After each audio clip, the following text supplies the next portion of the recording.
week that he really liked the ideas of the Republicans over the last 10 to 15 years.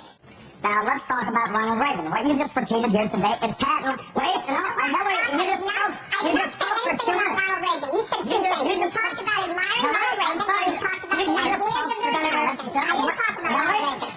We just had the tape. You just said that I complimented the Republican ideas. That is not true.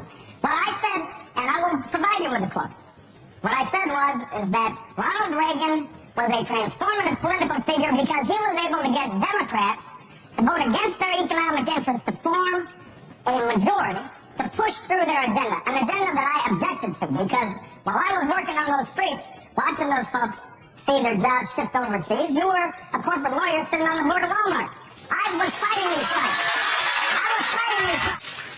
The irony of this is that you provided much more fulsome praise of Ronald Reagan in a book by Tom Brokaw that's being published right now, as did Bill Clinton in the past. So these are the kinds of political games that we are accustomed to. I'm sorry. I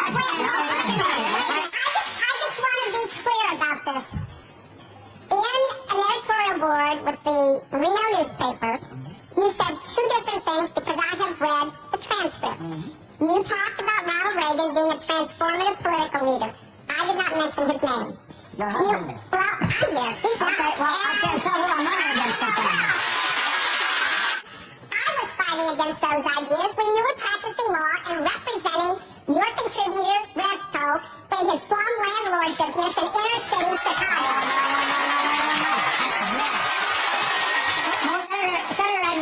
Senator Edwards has been remarkably patient during this exchange, and I don't know if you want to get involved in this, Senator Edwards.